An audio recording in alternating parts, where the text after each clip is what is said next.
Welcome to the Registered Investment Advisor Podcast, where financial services marketing expert Seth Green interviews experts, executives, and top producers to share can't-miss tips on how they successfully manage their financial service firms, grow their businesses, create great relationships, and influence the industry. And now, here's your host, Seth Green. Welcome to the podcast. This is your host, Seth Green. Today, I've got the good fortune to be joined by Brandon Reese, president of TBS Retirement Planning. Brandon's been a client advocate in the areas of risk management, retirement planning, and financial education for over 20 years. Brandon, thank you so much for joining us. Well, thanks, Seth. Great to be here. Pleasure to have you. Let's go back in time a little bit. How did you get into the business in the first place? Yeah, so the funny things happen, when you have a path set before you. When you're, a second-year guy in Air Force ROTC, and you start meeting people when you're, half part-time at school, part-time in the Air Force, and you run into a guy, he's like, you can make some part-time money, doing some insurance. And I'm like, insurance, that stuff, where you have to have it, you have to have, he goes, oh yeah. He goes, they always have cars and they always have houses and they're going to make more of them and you can just keep doing it. So 20 years ago, I got my insurance license by just meeting a guy that was told me about it. So that's how all this started almost 20 years ago.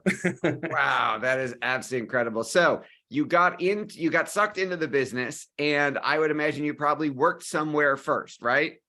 Absolutely. Yeah. I worked for a small, just a property and casualty mom and pop type little insurance company down in Rowlett, Texas. And what we were doing is we were working with home builders and we're working with some large companies. So we worked with some very large insurance carriers and companies to help clients out that were building new houses and cars. So I started out working for a guy, learning the ropes, right? Getting coffee. I was the only guy underneath the age of 60 in there. So we had a Palm Treo that I was learning how to sync with whatever Lotus Notes was. So breaking styluses, and we had a thermal fax. I upgraded to a paper fax. So yeah, I was the IT guy, the coffee guy, and the insurance agent. So that's how I started this.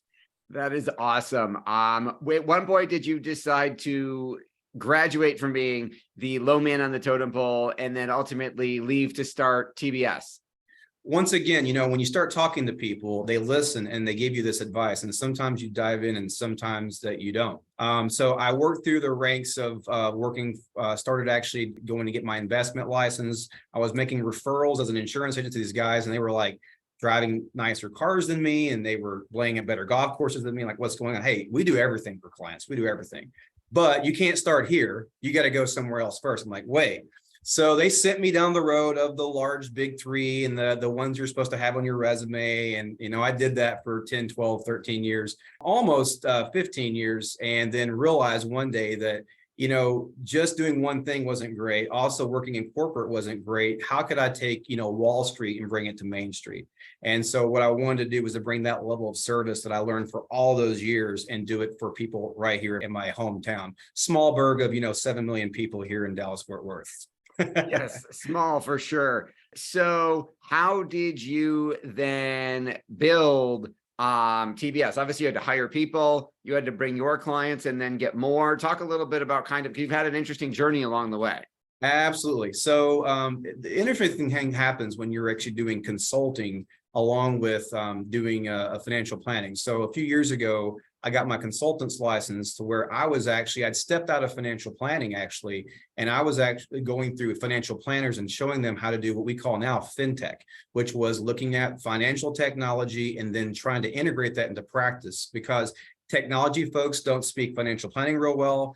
And financial planners, we're just trying to figure out how to get our emails to work, right? So we sometimes don't speak that same language. So I was a universal translator per se between those two groups. And at that time, I ran into this concept of what it would look like for me, myself, to actually purchase a business and to take my clients that I've had and kind of migrate that together. Difficult because you're splicing maybe two cultures into one. So as I was looking at it, what I looked for was company culture, people who love people, cared for their clients. And then, of course, my expertise has been in retirement planning. So I wanted two things: a place that I could have that would look like and have some employees already there, have sort of the skeleton, and the pieces in place. But I also wanted a place where I could do what I really love doing, which was being on the stage and presenting. So I found a gentleman who was 2 years away from retirement, And he said, listen, all I need you to do is to fill my shoes, and I want to introduce my clients. And then we basically kind of merged that practice. And next thing I know, I wake up and I'm the president of TBS. So not a few things happen between, but that's sort of how it happened. I was evaluating a business, ended up buying it. So, crazier things have happened, I guess. That is very true. And I'm sure there were quite a few things that happened. The longer version of that story should probably be in a book somewhere. Now, you are, in addition to obviously the College of Financial Planning, you also have worked through the Exit Planning Institute to become an exit planning advisor. Talk a little bit about that. Yeah, that was sort of initially, it was out of need. So you have an interesting thing when you work primarily with retired clients or retirement clients. People come to you and they say, I'm a business owner. What does that mean? Well, I have a small business. Now, the small business might be small as in revenue, but have a lot of employees, or it may have a lot of employees, but be small in revenue, or vice versa. So what happened was a few business owners was like, I need to sell my business so I can retire. Everything, my car is in the company name, my credit card that I use is everything was tied in, and there was no logical way to extradite that money from the business. And so I would talk to an estate planning attorney. That wasn't quite right. I would talk to a business valuation expert. That wasn't quite right. And then who has the capital to buy that? So there was these bisecting lines. We really couldn't figure out how to do that. So I was introduced to this at the Exit Planning Institute, and they had created a formula, an actual certification that you could walk through with other planners who've been doing this for 15, 20, 30 years to show a client how to get the maximum value when they sell, and then take that money and turn it into personal wealth. So the Exit Planning Institute taught me how to do that. So I'm so grateful for that community. And again, it's wonderful now to help clients who are a little cash poor, but their business is worth a lot of money. So that's actually a common problem. So I'm happy to help with those folks. Awesome. Now, over the years, you've written for Morningstar, MarketWatch, Investors Business Daily, U.S. News and World Report, AARP, Kiplinger's. A lot of it, financial advisors and registered investment advisory firms would kill for that type of press. How did you pull some of those off? Yeah, so first of all, I just have to be grateful. I always think that no matter what I do and what you see, there's probably 5, 6, 7, 8, 9, 10 people who just work tirelessly to get to where you see those things happen. So for about 8 years, I was what you would call a ghostwriter. So I would sit behind a pen and paper, and there was a gentleman that I was working for. He's a great speaker. He taught me how to actually carry myself. He used to hold a clicker when I would say and make sure I didn't say words the wrong way. And he would throw things at me whenever I wouldn't enunciate the right way. One of those great mentors. But I was able to actually edit and look at a lot of his, he wrote articles for the same news outlets all over. He was on Fox News, and he was on actually PBS. And I realized for a moment that if I looked at things from the client's lens and not from the industry's lens, that all of a sudden it got picked up a lot more. That's what I noticed from him. So a few years ago, I began writing white papers on my own. I began kind of recording my own sort of Brandon's private podcast, collection to hear my own thoughts. And then I started working with a PR company, and they said, hey, we got to figure out a way to get this out there. So they started actually blasting it to 3 or 4 or 5 different outlets saying, hey, this guy, getting the first one's the hardest, guys. That's the hardest one. It was actually, it was U.S. News and World Report. It wasn't like the Sheboygan Times or something, right? So it was actually a good one. And then another one picked up, and another one picked up. And then recently I got into USA Today just this last couple of weeks, and it was published in 204 outlets. And so I'm just blessed that I just had a team that worked really hard to get that out there, because my goal is to make sure everyone knows this great information doesn't do any good in our heads. So again, encourage you to keep. So I wrote about almost 50 articles before my first one got published. So there's the real story. Yeah, that is the power of persistence. Talk a little bit about the team that you've built. Yeah, so what we have is in my office, we kind of separated. We use a system called EOS, which is, I'll give Gino. Yep. Gino Wickman's been on the show. I love Gino and his team, so love you, Gino. So I went to a few of those EOS conferences, and I was able to figure out if I looked at this business as an operating system, my mechanical brain can do that. So the first thing that I did when I purchased TBS was I was able to take the duties and say, here's the marketing side, here is the operations side, and over here is the financial engine, right? So there's 3 bubbles. And what I did is I got some people that I really trusted to actually speak into my life, and they're actually trusted directors, and we built those out. And then underneath those folks, we're able to either hire in, or we actually built out, for example, the financial advisors. I hate the word report up to, but they actually, I am their trusted servant. So I make sure that I'm serving the advisors, and we have all of our folks that do the operations. Our operations VP of operations manages that.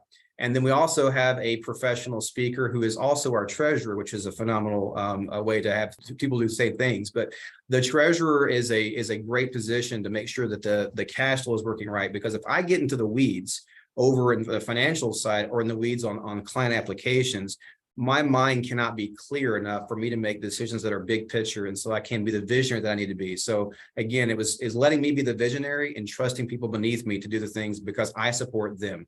Only the org chart are they beneath me. Everything else is an upside down pyramid. I support them. That's my line from Gino there. So yep, we have used that line often. Love it.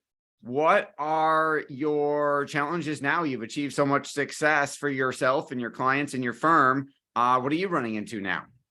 One of the hardest things that I've found is that I told you before that I was sort of like this fintech guru, and I find myself, balancing. There was a podcast I love. His name is Jay Sheree. He's on calm.com. He's wrote some great books, but he was a Buddhist monk that really was meditative. And all of a sudden he had to figure out how to share this information with us folks who are running around 100 miles an hour. But he had a podcast that was very, I would say, impactful. It talked about effectiveness over efficiency. And so if I make 4 right turns, I can avoid the left-hand turn that causes, I'm that guy. I get in my head a lot. So as all this technology has emerged, and you have CRM, and you have some type of data that actually sends client data, or you have some type of, service that sends posts for you on social media, there's great things in all of that, but we spend so much time trying to be efficient, we lose our effectiveness. And he talks about the nothing box, where sometimes you just got a vision. So I think we fill up our schedule with so much stuff and so much time and so much effort that I find myself over planning and overthinking things. Imagine that, a financial planner overthinking. I know that I'm the only one that does that. But if we're honest with ourselves, if we don't have time to get within ourselves and be meditative, or at least, stop from pause, we are not doing our company or our teams good. So again, the biggest delta between me and my success is the space between my 2 ears. That is absolutely the truth. What your passion is obvious. What do you like best about what you're doing? I love changing people's lives. And I have a story I love to tell. And I actually just saw this couple a few weeks ago. And you don't realize the impact that you have on people. But the client was like, I am not going to retire until my house is paid for. I'm just not going to do it. And he wasn't in great health. In fact, he had a bad health report. So his wife and I began working and making sure the budgets were right. Sort of hiding money from one client to the other is not good. But for this purpose, he was trying to make sure that he wasn't spending the money on other stuff while she was trying to help him. So on our last meeting before he was thinking about retiring, he got a retirement package, but I can't do it. In my office, she delivered to him the deed to their house. He cried, she cried, I cried. I mean, yes, I cried. I mean, my mascara was running. Everything was going. It was just everything. Why? It's because you speak to people all the time, and you don't realize if they're listening to you, or they're impacting or being impacted. But I changed that family's lives. We found out later that gentleman actually had cancer, and we found out later that had he stayed in that stressful environment, he might not be with us anymore. So I'm just blessed to be able to impact that family's lives. And he got to get out, enjoy life. He lives in a beautiful house in East Texas now. I love that client like they're on my own family. But that's the point, is if you don't realize how many things that we impact because we touch their finances, we touch every part of their life. And that is the most impactful, is we can care for them. So my passion is how I can be compassionate for clients. If I'm not passionate about what I do, then it is impossible to have compassion for my clients. That is a beautiful, beautiful way to phrase it. For our folks who are watching or listening and want to learn more about TBS, where is the best place for them to go? Yeah, so we have a website that's www.tbsretirementplanning.net. And I'll say it again because it's long. So www.tbsretirementplanning.net. On that website, we have all the articles that I've written. We have a lot of the information on there about we do workshops, we do free workshops and seminars. We're doing them right now in the Dallas-Fort Worth Metroplex. Very soon, we're going to be doing some webinars and things like that. But great information, some articles in there. And most importantly, we do have information for you on there about some of these topics. So we want to give you something even before you make a commitment to us. I always tell prospective clients and folks that come through, I want to make sure that I give you something before I ask you to take something back. So before you become my client, what can I give you as a resource? That is wonderful. This has been Seth Green with Brandon Reese for TBS retirementplanning.net. Brandon, thanks so much for joining us. Thank you, Seth. Appreciate the time. Thank you so much. Thank you, everybody, for watching or listening. We will talk to you or see you next time.